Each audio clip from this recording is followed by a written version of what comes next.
The rain didn't just fall in Anyoma today, it cried. It hammered against the zinc roof of Ada's small hut like angry fingers demanding to be let in.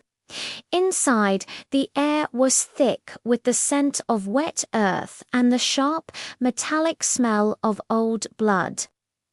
Ada sat on a low wooden stool, her hands trembling as she smoothed the wrapper over her knees.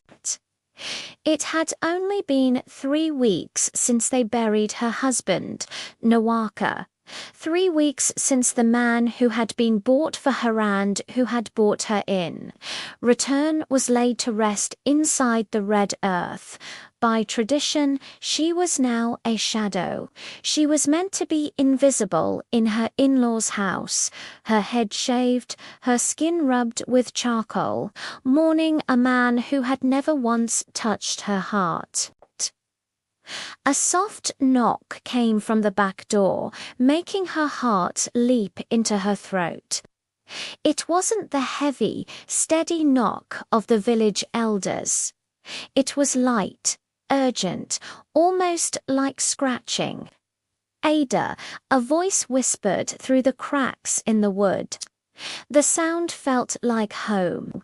It carried memories of laughter by the stream from a time before her father sold her peace for money and a title.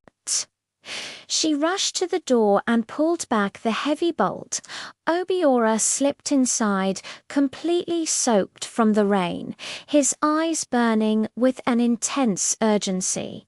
He didn't wait for her to speak. He grabbed her arms, his fingers cold against her skin. "The boat is ready," Eda Obiora said, breathing hard, "by the mouth of the Ace River. If we leave now, before the moon rises over the Iroko tree, we'll reach Onisha by dawn. From there, we disappear." Ada looked at him, tears welling in her eyes. "Obiora, I am still in mourning. My hair is barely growing back. If they catch us, it won't just be death. They will say we have polluted the land. My father's house will be destroyed, but your father sold you." Obiora snapped, his voice breaking with frustration. "He took the bride price from Noaka's family to pay his debts, knowing you were promised to me. Noaka is dead, Ada. The gods have already spoken. They took him so you could be free." "The gods never give freedom without a price," Ada whispered, her hand touching the wet cloth of his shirt.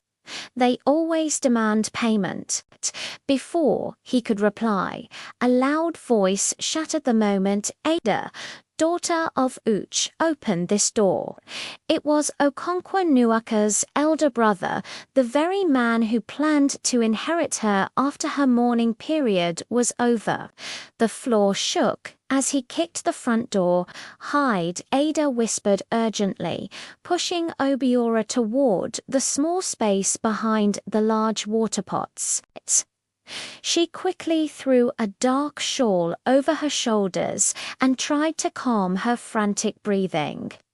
She opened the door just as Okonkwo was about to kick it again.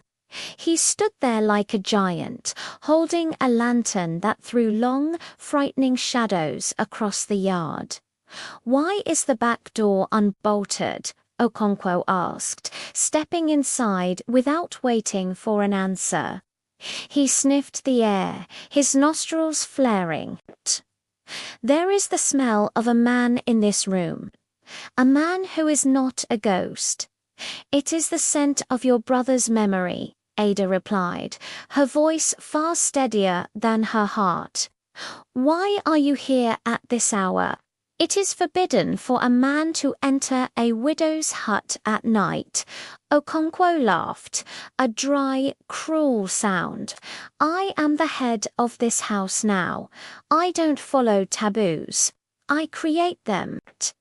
My mother has been dreaming. She sees you running. She sees a snake hiding in the grass, trying to steal what belongs to Noika's family. He began to walk slowly toward the water pots. Ada felt dizzy. She could see a part of Obiora's hand peeking out from behind the clay jars. "Move away from there," she said sharply. Okonkwo stopped and smiled, a cruel, knowing smile.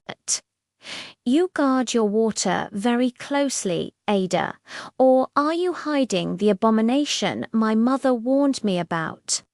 With a sudden, violent movement, he smashed the first pot. Water burst across the floor. Ada screamed and grabbed his arm, but he threw her aside with ease. He raised his foot to kick the second pot, the one Obiora was hiding behind. "Stop!" Ada cried, her voice raw with desperation. "If you touch him, I will drink hemlock and die. I will die before I ever become your wife." Okonkwo froze. He looked at her, his gaze shifting to the pots, and then back to her face. Slowly, he lowered his foot. A grim satisfaction settled on his features. "So the rat is truly hiding in the hole," he said, his voice low and dangerous. "What will happen to Ada and Obiora? Find out in the next part of our story. Don't forget to like, subscribe, and hit the notification bell so you don't miss it.